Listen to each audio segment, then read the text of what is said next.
نحمده ونصلي على رسوله الكريم اما بعد فاعوذ بالله من الشيطان الرجيم رب اشرح لي صدري ويسر لي امري واحلل عقدة من لساني يفقهوا قولي رب يسر ولا تعسر وتمم بالخير. قال الله تبارك تعالى في القرآن المجيد بعد اعوذ بالله من الشيطان الرجيم هو الذي أرسل رسوله بالهدى ودين الحق ليظهره على الدين كله ولو كره الكافرون. سبحان ربك رب العزة عما يصفون وسلام على المرسلين والحمد لله رب العالمين. اللہ تعالیٰ کا لاکھ لاکھ شکر ہے کہ اس نے ہمیں ایک ایسے نبی کی امت میں سے پیدا کیا کہ جس نے زندگی میں پیش آنے والے ہر موضوع پر ہماری رہنمائی فرمائی. ہم آج مختصر طور پر جس موضوع پر بات کریں گے وہ ہے سفر کا مہینہ. نبی صلی اللہ علیہ وسلم کی آمد اس انسانیت کے لیے ایک رحمت تھی. اللہ تعالیٰ نے رحمت کی ایک ایسی برکھا برسائی کہ جس نے اس دور کے پھیلے ہوئے تمام تعفن، تمام خرابیاں، گندگیاں ختم کر معاشرے کی تطہیر کی، اور اس طریقے سے نبی صلی اللہ علیہ وسلم کا دنیا میں وجود رحمت بنا کہ باپ دادا کے نام پر، رسم و رواج کے نام پر، کہیں دین اور مذہب کے نام پر، کہیں کلچر کے نام پر، کہیں فن کے نام پر مکہ والوں نے جو کچھ بھی خرابیاں پھیلائی ہوئی تھیں ایک ایک کر کے اس کی اصلاح کی گئی. اور آپ کے یہ خصائص، آپ کی یہ خوبیاں اللہ تعالیٰ نے سورۃ الاعراف میں بہت ہی خوبصورت طریقے سے پیش کی. میں جب بھی یہ آیات پڑھتی ہوں جس میں نبی صلی اللہ علیہ وسلم کے وجود کو رحمت ثابت کرتے ہوئے آپ کے آنے کے بعد دنیا کو جو خیر ملی اس کا تذکرہ ہے تو میرا دل بوجھل بھی ہونے لگتا ہے کہ ہم کیسے امتی ہیں کہ جس نبی کے دنیا میں آنے کے بعد جہالت ختم ہوئی، بے حیائی ختم ہوئی، اور اپنے نفس کی اتباع کو انہوں نے دین کا نام دے کر جو دین معروف کیا ہوا تھا اللہ تعالیٰ نے ہمیں اس سے دور کر دیا. لیکن آج پھر ہم مسلمان اسی دور جاہلیت میں آ گئے کہ ہمیں ایسے لگتا ہے کہ پھر وہی رسم و رواج، وہی طور طریقے جو اس دور کے لوگوں کے تھے وہ ہماری زندگی میں اس طرح مل گئے کہ جیسے دودھ میں پانی مل جاتا ہے. اور آج ہمیں اس دین جس کی تبلیغ نبی صلی اللہ علیہ وسلم نے کی اس میں، اور وہ دین جو آج اپنے ارد گرد پھیلا ہوا نظر آتا ہے، زمین و آسمان کی دوری دکھتی ہے. تو آئیے دیکھتے ہیں کہ سفر کے مہینے کے ناطے سے عربوں میں کیا رواج تھے، کیا طریقہ کار تھے، اور اس مہینے کو سفر کا مہینہ کیوں کہتے ہیں. تو ذہن میں رکھیے گا کہ مہینے 12 ہی ہیں. سورۃ توبہ کی آیت میں یہ بات ہر مہینے کے شروع میں تقریباً بات آ جاتی ہے کہ ان عدۃ الشہور عند اللہ 12 شہرا فی کتاب اللہ، کہ اللہ کی کتاب میں مہینے 12 ہی ہیں جس میں سے 4 حرمت والے اور باقی عام مہینے ہیں. سفر کا مہینہ اگر ترتیب سے دیکھا جائے تو اسلامی کیلنڈر کے دوسرے مہینے پہ پڑتا ہے. سب سے پہلے مہینہ ہے محرم کا. محرم کے اوپر ہم بات کر چکے، اور محرم کا مہینہ جو ہے وہ اسلامی کیلنڈر کی بھی کا آغاز تھا، مسلمانوں کی تاریخ کا آغاز تھا. ہجرت مدینہ کی طرف اٹھتے ہوئے قدموں کو ہی اسلامی کیلنڈر کے آغاز کا مہینہ بنایا. اور چونکہ وہ حرمت والا مہینہ بھی تھا اس کی بہت ساری مختلف چیزیں ہم حرمت کے مہینے میں دیکھ چکے محرم کے ناطے سے. لیکن محرم کے بعد اب دوسرا مہینہ سفر کے نام پہ ہمارے سامنے ہے. سفر کا لفظ اگر ہم اپنے اردو کے پروننسیشن کو ٹھیک کر کے پڑھیں تو یہ سین سے نہیں بلکہ سواد سے آتا ہے. سواد فا روا اس کا روٹ ہے. اردو میں ایک لفظ صفرا کی بیماری آپ نے سنا ہوگا، لفظ اسی سے ہے. یہ صفرا کا مریض بھی ہوتا ہے. بیسیکلی سفر کے لفظ کے اندر خالی پن کا معنی آتا ہے. اب سوال پیدا ہوتا ہے کہ اس مہینے کو سفر کا مہینہ کیوں کہا جاتا ہے. تو اس کی وجوہات میں مفسرین نے بہت ساری وجوہات دی، جس میں کچھ چیزیں اس دور کے کلچر کو سامنے رکھتے ہوئے، کچھ ڈکشنری کو سامنے رکھتے ہوئے دکھتی ہیں، لیکن ہر ایک کے پاس کوئی نہ کوئی وجوہات میں سے ایک وجہ ضرور ہوتی ہے. مثلا پہلی وجہ سفر کے مہینے کو سفر کہنے کی کیا تھی کہ محرم تک 3 مہینے حرمت والے پورے ہوتے تھے، جس کے اندر یہ لوگ بہت صبر کر چکے ہوتے، اور اس کے بعد سے پھر یہ اپنے گھروں سے اس طرح سے نکلتے کہ کوئی بھی گھر میں نہ رہتا، گھر خالی رہتے۔ مسلسل حرمت کے مہینوں کے بعد جب مہینہ آتا تو جنگ و جدال کے عادی یہ لوگ لوٹ مار کے لیے نکل پڑتے، گھر خالی ہوتے، جب مکان خالی ہو جاتے تو کہتے سفر المکان، یعنی مکان خالی ہو گیا۔ اس وجہ کو حافظ ابن حجر العسقلانی نے پسند کیا، وہ کہتے کہ سفر کے مہینے کو برکتوں سے خالی ہونے کے معنوں میں بھی یہ لوگ لیتے تھے، اور یہ ان کا وہ غلط عقیدہ تھا جس کی بنیاد پہ اس مہینے کو وہ سفر کہتے تھے۔ دوسری ایک وجہ سفر کے مہینے کو سفر کہنے کی، سفر نام کی ایک بیماری بھی ہے جس میں انسان کھاتا جاتا ہے اور اس کی بھوک ختم نہیں ہوتی، اس کو جول بکر کہتے ہیں۔ اسی طرح ایک تیسری وجہ یہ ہے کہ سفر نام کا ایک کیڑا ہوتا ہے جو پیٹ کا کیڑا کہلاتا ہے، جیسے سانپ یا چھوٹے چھوٹے کیڑے پیٹ میں ہوتے ہیں۔ جس بندے کو یہ لاحق ہو اس کی موت واقع ہوتی ہے، اور خارش سے بھی زیادہ تکلیف تو یہ بیماری ہوتی ہے۔ یہ سارے وہ ایشوز تھے جس کی بنیاد پر سفر کا مہینہ معروف تھا۔ اسی لیے نبی صلی اللہ علیہ وسلم نے اپنی معروف روایت میں کہا کہ ولا سفرا، کہ سفر کی کوئی بھی حقیقت نہیں، مراد یہ کہ بیماری متعدی نہیں ہوتی بلکہ اللہ کے حکم کے ساتھ آتی اور جاتی ہے۔ اسی طرح ایک چوتھی وجہ بھی ہے سفر کے مہینے کی، اور وہ کیا ہے کہ عرب لوگ جو تھے ایک سال محرم کے مہینے کو سفر کا مہینہ کر دیتے اور دوسرا سال سفر کے مہینے کو محرم کا مہینہ کر دیتے، کیونکہ وہ مسلسل رہ نہیں سکتے تھے لڑائی کے بغیر۔ تو جب وہ محرم کا مہینہ آتا تو کہتے نہیں، اس سال یہ محرم نہیں، یہ سفر ہے، اور سفر کی جگہ محرم۔ اور اس کی کئی روایات ہے جس کی اس وقت گنجائش نہیں کہ آ کے اپنے بتوں کے نام پر یہ اناؤنس کرتے تھے۔ ان کا جو بھی کوئی بڑا اس دور کا سردار ہوتا تھا وہ آ کے اپنے معروف بت کا نام لیتا اور کہتا کہ اس سال ہمارا فلاں خدا یہ کہتا ہے کہ اس سال سفر جو ہے وہ محرم میں ہوگا اور محرم سفر میں ہوگا۔ اس طرح سے وہ اس کام کو کرتے تھے جس کے نتیجے سے وہ پھر بعد میں غلط چیزوں کو کرتے تھے۔ ایک اور بھی سفر کے مہینے میں ان کی تاریخ لسان العرب کتاب ہے ڈکشنری کی، اس میں ملتا ہے کہ اس مہینے میں قبائل کے خلاف چڑھائی کی جاتی تھی اور ان کو جو ان کو ملتا اسے مال سے خالی کر دیتے، یعنی سارا مال اثاثہ چھین لیتے اور وہ بغیر کسی سامان کے رہ جاتا، تو اس سے بھی اس کو سفر یعنی خالی کہا جاتا۔ ایک چھٹی وجہ بھی انہی کی کتابوں میں ملتی ہے، اور وہ کیا ہے کہ دور جاہلیت میں سفر کو منحوس سمجھتے تھے، کیونکہ ذی الحج اور محرم حرمت والے مہینے تھے، اس میں لڑائی جھگڑا نہیں کر پاتے تھے۔ لیکن اس مہینے کے ساتھ ہی کرائمز اور کی کیسز شروع ہو جاتے تھے، تو گویا کہ اپنے اس عمل کو برا کہنے کی بجائے یہ سفر کے مہینے کو منحوس سمجھنے لگتے ہے نا۔ لوگوں کی بے سمجھی کی بات، عمل اپنے برے ہیں اور اس طریقے سے وہ ان کاموں کو کرتے ہیں۔ تو یہ تو ہے اس کی وجہ تسمیہ، اس کا نام یہ کیوں ہے۔ دوسری بات ہے کہ اس مہینے کے اندر وہ کرتے کیا تھے، مختلف قسم کے وہم پالے ہوئے تھے انہوں نے۔ ان مہینوں کے اندر وہ اپنے آپ کو بہت زیادہ تکلیف کی حالت میں محسوس کرتے ہیں۔ سب سے پہلی بدعت تو اس کی نسی تھی، وہی جو آگے سے پیچھے کر لینا اور مہینے سے آگے کو پیچھے کرنا۔ سورۃ توبہ میں اللہ سبحانہ تعالیٰ فرماتے ہیں انما النسیء زیادۃ فی الکفر یضل بہ الذین کفروا یحلونہ عاما ویحرمونہ عاما، کہ بے شک مہینوں کا آگے پیچھے کرنا کفر میں زیادتی ہے، اس لیے جو لوگ گمراہی میں ڈالے جاتے ہیں، جو کافر ہیں، ایک سال تو اسے حلال کرتے ہیں اور ایک سال اسی کو حرمت والا کر دیتے ہیں، اور اللہ نے جو حرمت رکھی ہے اس کے شمار میں تو وہ موافقت کر لیتے ہیں، پھر اس کو حلال بنا لیں جسے اللہ نے حرام بنایا۔ تو ان کے یہ برے کام ان کو خوبصورت کر کے دکھائے گئے، اور کفار قوم کی رہنمائی اللہ تعالیٰ نہیں فرماتا۔ تو آپ دیکھ سکتے ہیں کہ ہر دور کی کچھ بدعات، کچھ بدعملیاں ہوتی ہیں، وہ اس دور کے رواج اور رسم و رواج کے ناطے سے ہوتی ہیں۔ والدین، باپ دادا، ابا اجداد کے نام پر اس قسم کی باتیں کر کے وہ خوشی محسوس کرتے ہیں۔ اللہ تعالیٰ نے ایسی تمام چیزوں سے منع کر دیا۔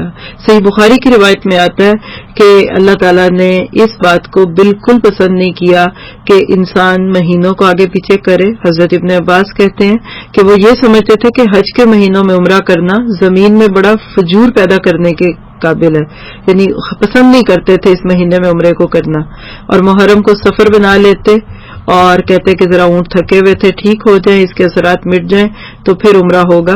اس قسم کی خرافات کو اللہ تعالیٰ نے پسند نہیں کیا.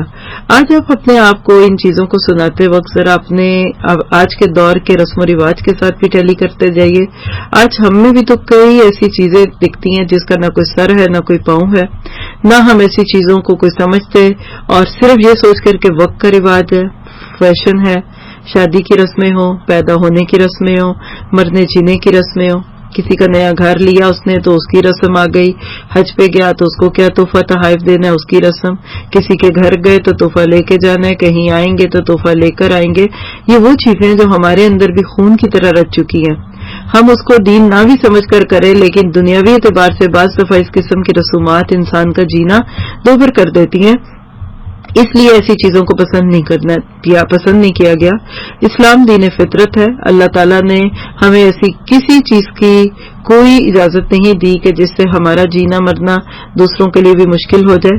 خاص طور پہ جو اب ماہ سفر کی کیفیت دکھتی ہے، ہمیں ان لوگوں کو تو اتنا نہیں ٹچ کرنے کی ضرورت، لیکن آج ہم مسلمان اسی نبی کی امت کے قائل، آج ہم بھی اس محرم سفر کے مہینے کے اندر کئی قسم کی بدعات کا شکار ہو چکے.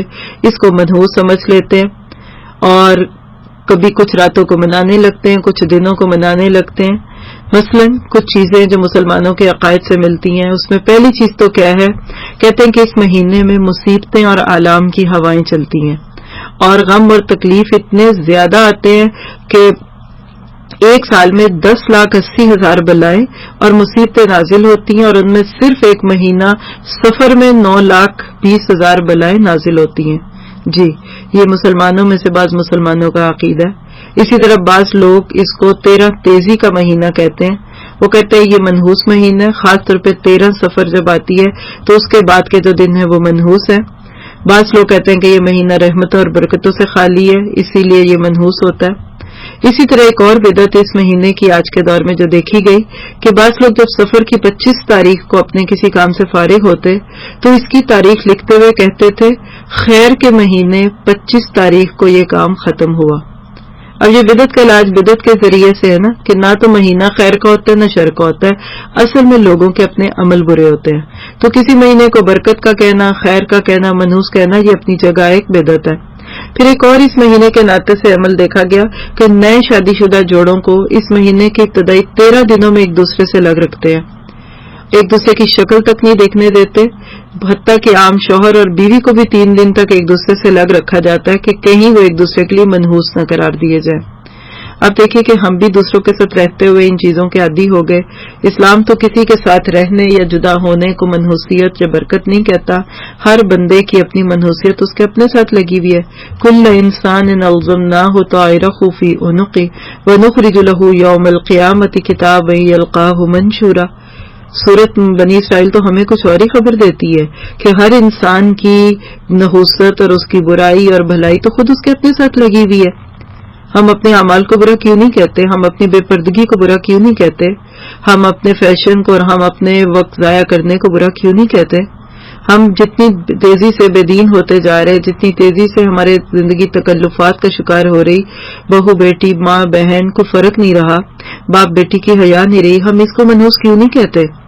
ہم کیوں اپنی محرومیوں کا جو مردہ ہے وہ دوسروں کے سر پہ ڈالنے لگتے ہیں؟ لہٰذا ایسی تمام چیزیں اس کو سختی سے اس کو لیٹ ڈاؤن کرنا چاہیے، پیچھے اس کے نہیں دیکھنا چاہیے. پھر اسی طرح ایک اور چیز اس مہینے کے ناطے سے کیا ہے کہ محرم کے مہینے میں اور سفر میں کوئی شادی یا خوشی کا کام لوگ نہیں کرتے. کیوں؟ کہتے محرم میں حضرت حسین رضی اللہ عنہ شہید کیے گئے اور سفر میں حضرت حسن بن علی رضی اللہ عنہ کا انتقال ہوا، اور ان دونوں واقعات کی وجہ سے ان مہینوں کو شادی اور خوشی کے لیے غیر مناسب سمجھتے ہیں. حالانکہ کسی کے فوت ہونے، کسی کی شہادت، اس کا کسی سے کوئی تعلق نہیں. نہ کوئی ربیع الاول کے مہینے کو منحوس سمجھ سکتا ہے کہ اس میں اللہ کے نبی کی وفات ہوئی، نہ جمادی الاول کو اس لیے منحوس سمجھا جا سکتا ہے کہ اس میں حضرت ابو بکر صدیق رضی اللہ عنہ کا انتقال ہوا، اور ذی الحج اس لیے منحوس سمجھا جاتا تھا کہ اس میں خلیفہ ثانی حضرت عمر فاروق اور خلیفہ عثمان رضی اللہ عنہ کی شہادت ہوئی. بعض لوگ رمضان کو اس واسطے سے منحوس سمجھتے ہیں کہ اس میں حضرت علی کی شہادت ہوئی.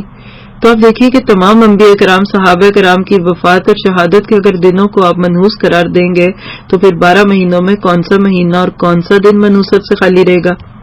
لہٰذا یہ ہمارا ایمان ہونا چاہیے، نہ تو محرم کا مہینہ حضرت حسین کی شہادت کی وجہ سے منحوس ہے اور نہ حضرت حسن کی وجہ سے سفر کا مہینہ منحوس ہے۔ انسان کو ایسی تمام چیزوں سے بچنا چاہیے۔ پھر اسی طرح ماہ سفر کی بدعت میں ایک بدعت یہ ہے کہ بہت سے لوگ اس مہینے کے آخر میں مغرب اور عشاء کے درمیان مسجدوں میں جمع ہوتے ہیں اور علیہ السلام کے اوپر سلام والی آیات کو لکھ کر رکھتے ہیں، یعنی ایک کاتب کے پاس بیٹھ جاتے ہیں، ایک کاغذ پر ہر وہ آیت جس میں انبیاء کرام علیہ السلام کے اوپر اللہ تعالیٰ نے سلام والی بات کی ہے ان کو لکھتے ہیں۔ جیسے قرآن پاک کی کچھ آیات ہے نا، مثلا سلام قولا من رب الرحیم، سورۃ یاسین کی آیت ہے سلام علی نوح فی العالمین، سلام علی ابراہیم، سلام علی موسیٰ و ہارون، سلام علی المرسلین، سلام علیکم طبتم فادخلوها خالدین، اور اسی طرح سورہ قدر میں آتا ہے سلام ہی حتی مطلع الفجر۔ تو یہ ساری سلاموں والی آیتوں کو جمع کرتے ہیں، ایک پانی کے برتن میں ڈالتے ہیں، پھر اس اعتقاد سے اس کو پیتے ہیں کہ اس سے ان کی مصیبتیں دور ہوں گی، اور اس پانی کو تحفے کے طور پہ دوسروں کو بھیجتے ہیں۔ آپ بتائیے اس سے کیا ہوگا؟ حیرت کی بات نہیں ہے؟ پھر ایک جو بہت ہی زیادہ عجیب بدعت ہے اس مہینے کے ناطے سے، اور خاص طور پہ بدھ کے دن سے اور ماہ سفر کے آخری بدھ کو، اور وہ کیا ہے، دمشق کے لوگ بدھ کے روز مریض کی عیادت کو منحوس اور بدفعل سمجھتے تھے۔ چنانچہ بدھ کے دن عوام اور خواص اور عام رشتہ داروں کے لیے مریض کی عیادت کرنا ممکن نہیں، اور وہ دلیل کیا دیتے ہیں اس پہ؟ دیکھیں کہ ہر بندہ جو کام کرتا ہے نا غلط، اس کی دلیل بھی ساتھ رکھتا ہے۔ وہ کیا کہتے ہیں؟ قرآن پاک کیا آتا ہے نا، یوم الاربع یوم النحس مستمر، کہتے ہیں بدھ کا دن مسلسل نحوست کا دن ہوتا ہے۔ ایک قوم پر عذاب کی بات ہے تو اس میں یوم نحس مستمر سورہ قمر کی غالباً آیت ہے، اس کا حوالہ ہے، تو کہتے ہیں وہ بدھ کا دن تھا، تو لہٰذا یہ دن منحوس ہوگا۔ حالانکہ آپ دیکھیے کہ بدھ کے دن کی فضیلت میں کئی احادیث ہیں، لیکن ضعیف اور کوئی ان کی بات نہیں، یعنی نہ یہ ضعیف ہے، نہ تو یہ کوئی برکت والا دن ہے اور نہ یہ منحوس دن ہے۔ یہ صرف لوگوں کی عادت ہوتی ہے، جو پورا دین نہیں سمجھتے نا، وہ پھر اس طرح کا رسمی رواجی دین کرتے رہتے ہیں۔ یہ ہوگا، بعض لوگوں کا عقیدہ یہ ہے کہ جس نے بدھ کے دن کسی مریض کی عادت کی تو جمعرات کو وہ اس مریض کی عادت کرے گا۔ مراد یہ ہے کہ بدھ کے روز اگر مریض کو دیکھنے گیا تو وہ مریض اس کے بعد دوسرے دن جمعرات کو مر جائے گا، اور اس کی زیارت جمعرات کو قبرستان میں ہوگی۔ امام ابن تیمیہ رحمہ اللہ سے کسی نے یہ پوچھا تھا کہ کیا بدھ جمعرات یا ہفتے کے روز سفر کرنا مکروہ ہے، یا ان دنوں میں کپڑوں کا کاٹنا، سینا، سلانا یہ مکروہ ہے، یا پھر ان تاریخوں میں شوہر بیوی کا ملنا مکروہ ہے، کیونکہ ایسا کرنے سے بچے جو ہیں وہ بگڑے ہوئے پیدا ہوتے ہیں۔ تو انہوں نے ان سارے سوالوں کے جواب میں کہا کہ ایسے تمام عقائد اور خیالات باطل ہیں، اور انسان جب استخارہ کر کے کوئی بھی مباح کام کرے گا، جس وقت بھی کرنا آسان ہو تو وہ کام کر سکتا ہے۔ کسی بھی دن کپڑے کی کاٹ چھاٹ، سلائی چھت وغیرہ یہ مکروہ نہیں، اور اللہ کے نبی نے بدفعلی سے منع کیا۔ کتنی حیرت کی بات ہے نا کہ وہ لوگ جن کے دل اسلام کے عقیدے سے پوری طرح روشن نہیں ہوتے، وہ اس قسم کی سیاہ چیزوں کو اپنی زندگی میں اتنا حصہ بنا لیتے ہیں کہ بعض دفعہ تو وہ لوگ اللہ کی کتاب سے خیر لینے کی بجائے صرف ٹونے ٹوٹکوں کی کتاب بنا لیتے ہیں۔ حضرت معاویہ سے ایک روایت ہے، کہتے ہیں کہ میں نے عرض کی اللہ کے نبی سے، ہم میں سے کچھ لوگ کاہنوں کے پاس آتے ہیں، آپ نے فرمایا تم لوگ کاہنوں کے پاس مت جایا کرو۔ انہوں نے عرض کیا ہم میں سے کچھ لوگ تو بدفعلی بھی لیتے ہیں۔ آپ نے فرمایا یہ ایسی چیز ہے جس کو تم میں سے بعض لوگ اپنے دل میں محسوس کرتے ہیں، مگر اس کی وجہ سے کوئی کام کرنے سے تمہیں باز نہیں رہنا چاہیے۔ تو اب آپ دیکھیں کہ اپنے دل میں جب کسی کے لیے کوئی برا خیال ہوتا ہے تو ہم اس کے لیے برا سوچنے لگتے ہیں۔ تو لہٰذا ایسی تمام چیزوں سے اپنے آپ کو پاک کر کے ایک بڑے مقصد کے ساتھ انسان جیے، اور وہ کام کرے جس کام کے کرنے میں اللہ تعالیٰ کی طرف سے برکت ہے، خیر ہے۔ پھر رہ گئی بات ماہ سفر کی آخری بدھ، تو اس کے بارے میں ایک تصور یہ بھی دیتے ہیں کہ اس روز نبی صلی اللہ علیہ وسلم نے بیماری سے شفا پائی تھی اور آپ نے غسل صحت فرمایا، اسی لیے بعض لوگ سفر کے آخری بدھ کو کاروبار بند کر کے عید کی طرح خوشیاں مناتے ہیں، بعض سیر و تفریح کے لیے باہر نکل جاتے ہیں اور آپ کی خوشی کے جلوس مناتے ہیں، حالانکہ ایسا کچھ بھی تو نہیں ملتا۔ حتیٰ کہ نبی صلی اللہ علیہ وسلم کی بیماری کا آغاز جس میں آپ دنیا سے تشریف لے گئے، یہ سن 11 ہجری میں سفر کے مہینے کی جب 2 راتیں باقی رہ گئی تھیں، بدھ کے روز تب سے شروع ہوا. حضرت میمونہ کے گھر میں آپ تھے. آپ کی بیماری شدت اختیار کر گئی. آپ حضرت عائشہ کے گھر چلے گئے. 12 ربیع الاول سوموار کے دن چاشت کے وقت آپ کی روح جو تھی وہ اللہ تعالیٰ کے پاس چلی گئی. تو ایسی باتوں سے ہوتا کہ بالفرض اگر یہ ایسا دن بھی ہو تو ہمیں تو پھر بھی نہیں یہ کہا گیا کہ آپ اس کو منحوس کہو.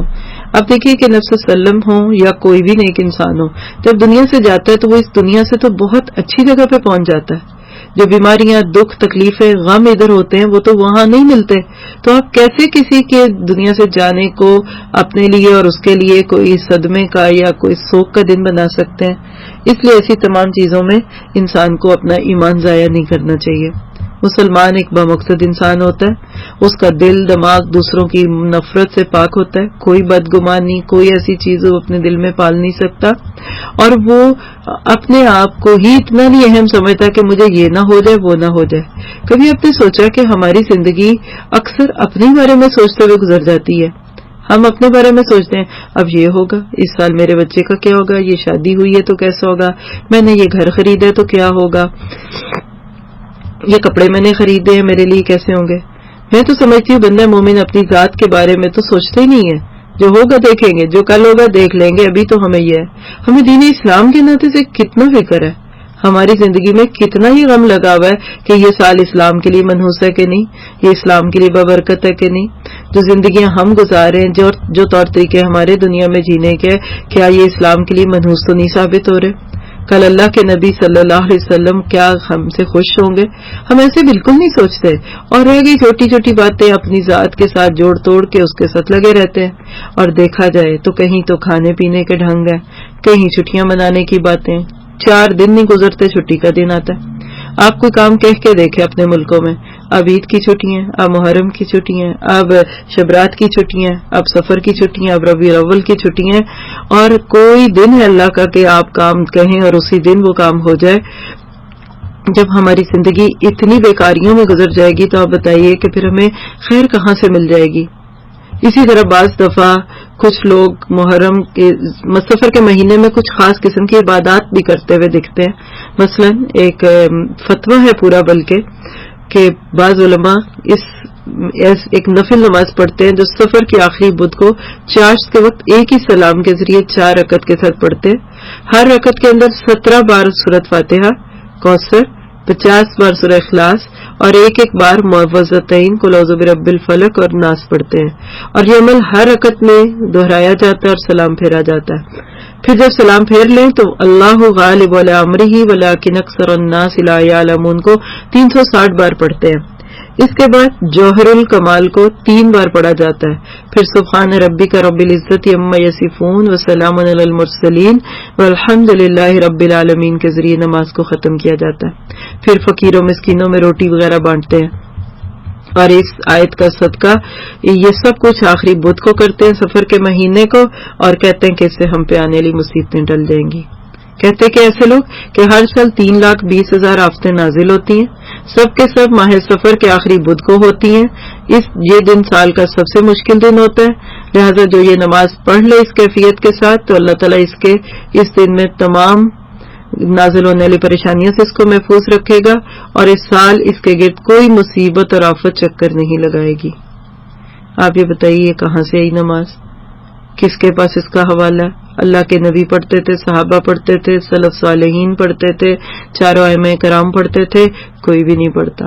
تو یاد رکھیے من عمل عاملا لیس علیہ امرنا فہو رد. اللہ کے نبی نے کہا جس نے کوئی ایسا کام کیا جو ہمارے دین میں نہیں تو وہ کام کل مردود ہوگا، اس کو ریجیکٹ کر دیا جائے گا. کیونکہ الیوم اکملت لکم دینکم واتممت علیکم نعمتی ورضیت لکم الاسلام دینا. اس لیے ایسی چیزوں کو ہمیشہ ڈسکریج کیجیے. لیکن آج آپ دیکھیں ہماری عام فی زمانہ کم پڑھے لکھے مڈل ایج کے لوگ کس قسم کی عبادات کا شکار ہیں. کتابیں دعاؤں کی وظیفوں کی رکھی ہوتی ہیں، کبھی پڑھ کے اس پہ پھونک رہے ہیں، کبھی گٹھلیوں پہ پڑھ رہے ہیں، کبھی کچھ پڑھے. کرے کوئی جو بھی کرے، ہم کچھ بھی نہیں کہتے، لیکن ہم عمل کی بات کریں. ہم دیکھیں کہ اس میں ہوا کیا تھا. آئیے ذرا ماہ سفر میں ہونے والے چند واقعات کو بھی ایک نظر سے دیکھیں، اور پھر اپنے حال پہ شرمندگی بھی ہوتی ہے کہ ہمارے مہینے تو صرف اسی قسم کی رسمیں کھلاتے پلاتے اور مناتے گزر جاتے، جبکہ ماہ سفر کے مہینے میں نبی صلی اللہ علیہ وسلم کی زندگی میں کتنے غزوات اور سرایا ہوئے. سب سے پہلے غزوہ ابوا ہوا. ابوا کے مقام پر ایک غزوہ ہوا. نام ابوا سن کر آپ کے ذہن میں یقیناً آنا چاہیے کہ نبی صلی اللہ علیہ وسلم کی والدہ ماجدہ جو تھی وہ اسی جگہ پہ فوت ہوئی تھی. مدینہ کے قریب تھی ایک جگہ اور وہاں پہ دفن تھی. تو وہاں پہ ایک چھوٹا سا غزوہ ہوا تھا جس کو غزوہ ابوا کے نام سے جانا جاتا ہے. یہ اللہ کے نبی صلی اللہ علیہ وسلم کی زندگی میں ہوا. 12 تاریخ تھی سفر کی، سن 2 ہجری میں ہوا.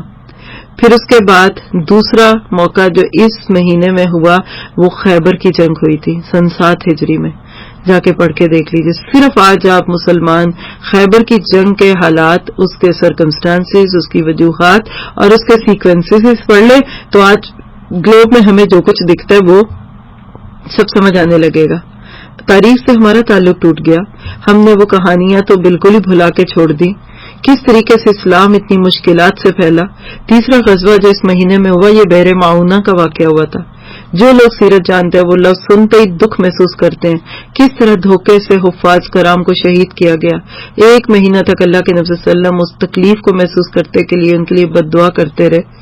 اللہ کے نبی کی زندگی تو عملی زندگی تھی. آپ نے تو شاید ہی کوئی مہینہ امن اور چین کا اپنی زندگی میں گزارا ہو. پھر اسی طرح قبیلہ خصم کی جانب 9 ہجری میں قطبہ بن عامر کی قیادت میں نبی صلی اللہ علیہ وسلم نے ایک سرایہ بھیجا کہ جس کے اندر مسلمانوں کا مقابلہ کسی دوسرے کے ساتھ ہوا.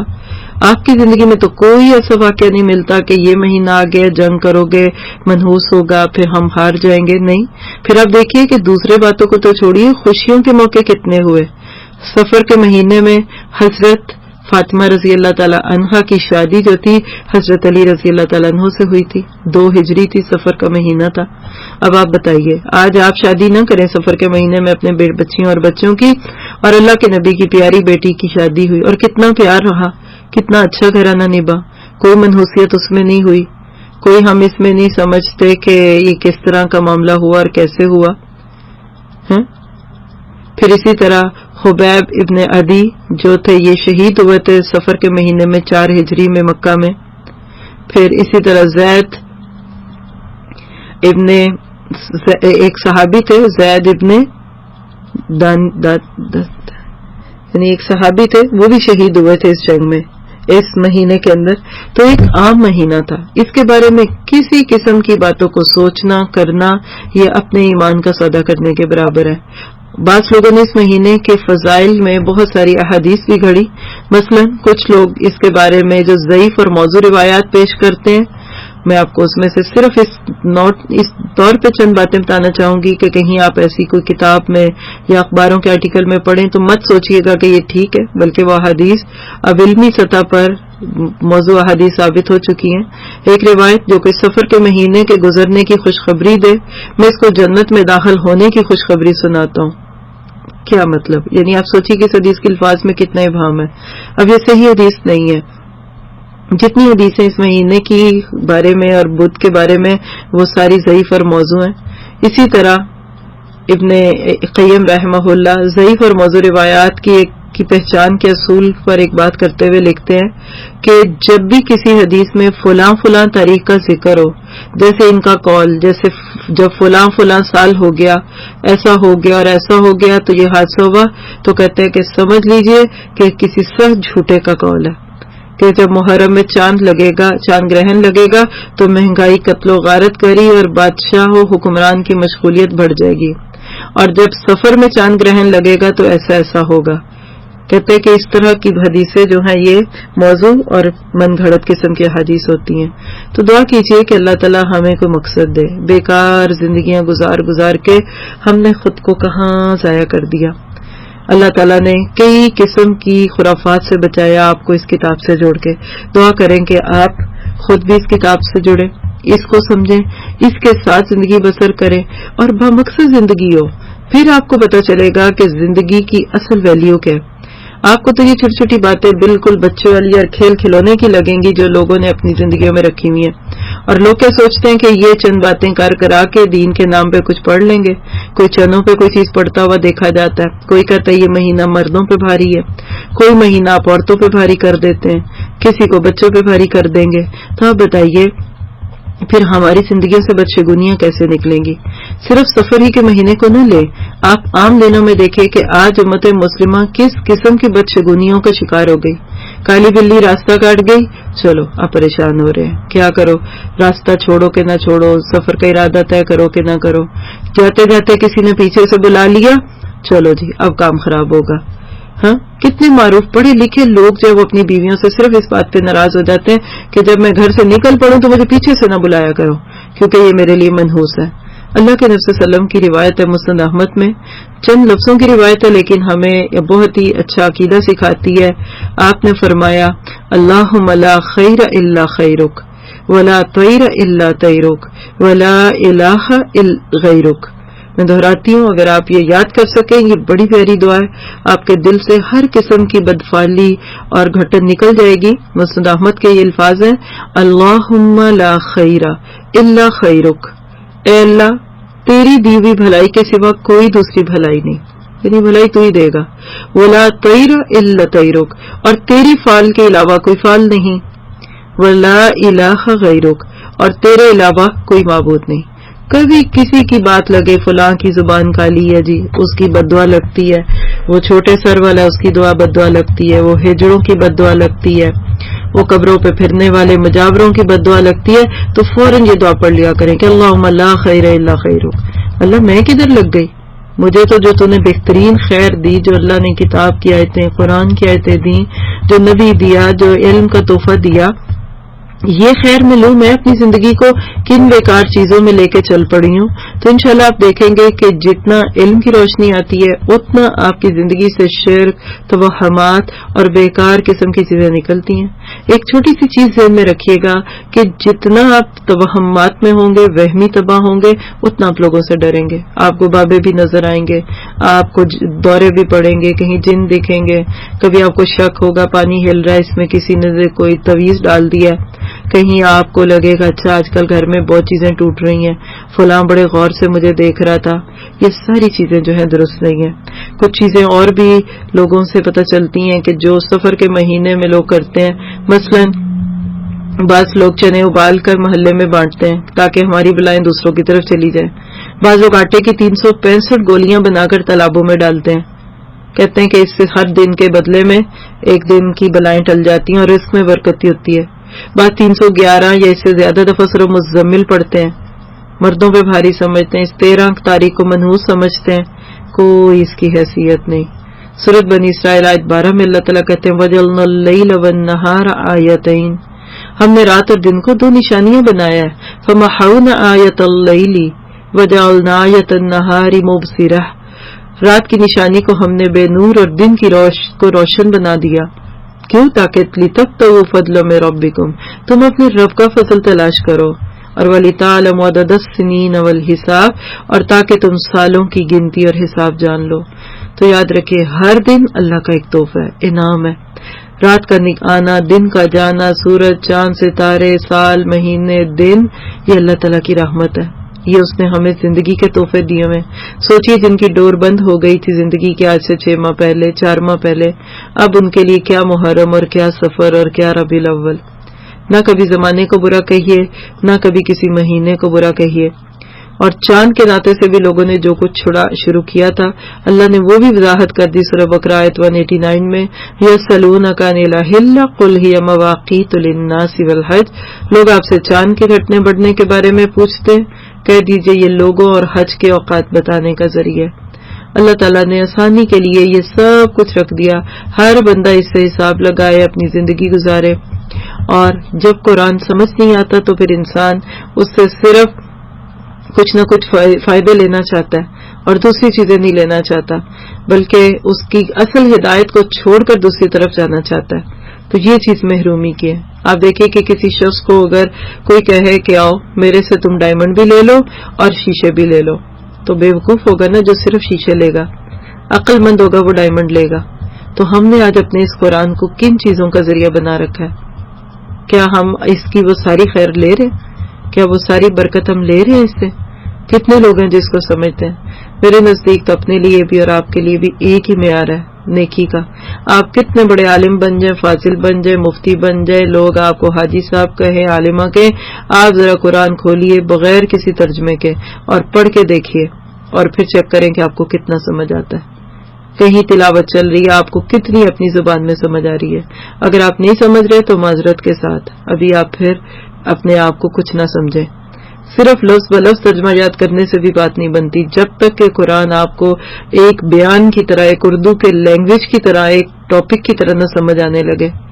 قرآن کی آیتیں آئیں اور آپ سوچ میں پڑ جائیں، ما اصابک من حسنۃ فمن اللہ وما اصابک من سیئۃ فمن نفسک. سورۃ النساء 79 میں اللہ تعالیٰ کہتے ہیں کوئی بھلائی جو تمہیں پہنچے وہ اللہ کی طرف سے ہے اور جو برائی تم کو پہنچے گی وہ تمہارے اپنے نفس سے ہے.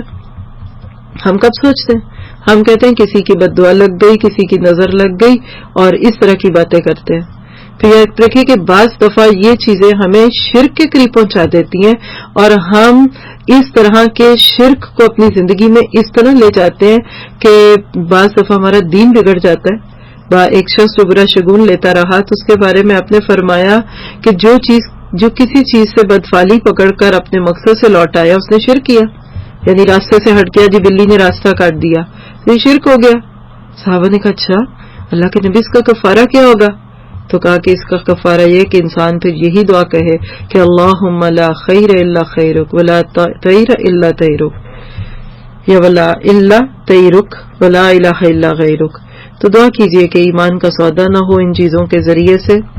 اللہ تعالیٰ ہمیں تمام قسم کی توہمات سے بچائے. صبح صبح فلاں دکھ گیا تو اب تو میرا دن برا ہی گزرے گا، آنکھ پھڑکی ہے تو یہ ہوگا، بائیں ہاتھ میں ہے تو خارش ہوئی تو کچھ جائے گا، دائیں میں ہوئی تو کچھ ملے گا، کالا رنگ منحوس ہے، سفید جو ہے بیوگی کی علامت ہے، پیلا پہنو گے تو بیمار ہو جاؤ گے، سبز جوتا نہ پہنو یہ کعبے کی بے حرمتی، یہ روزے کی بے حرمتی ہیں. ایسے کام کرنے والے بظاہر تو اپنے آپ کو نیک سمجھتے ہیں لیکن اصل بات یہ ہے کہ وہ اللہ کے رحمت سے دور ہو جاتے ہیں. یہی وجوہات تھی جس سے اہل کتاب کے اندر زوال آیا. دین اصل تعلیمات سے نکل کر شگون لینے کا تذکرہ بن گیا. سورۃ نساء 51 میں آتا ہے الم تر الی الذین اوتوا نصیبا من الکتاب یؤمنون بالجبت والطاغوت. کیا تم نے ان کو نہیں دیکھا کہ جن کو کتاب کا ایک حصہ دیا گیا اور وہ جبت اور طاغوت پر ایمان لے آئے؟ تو اللہ تعالیٰ سے دعا ہے کہ وہ ہمارا ایمان اپنے اوپر ہی رکھے، نہ کہ ہم طاغوت اور جبت پر ایمان لائیں. آج کے لیے اتنی کافی ہے. کچھ چیزیں اگر رہ گئیں تو بیچ میں گاہے بگاہے ہم انشاءاللہ اس مہینے میں مزید دیکھتے رہیں گے. سبحانک اللہم و بحمدک اشہد ان لا الہ الا انت استغفرک و اتوب الیک.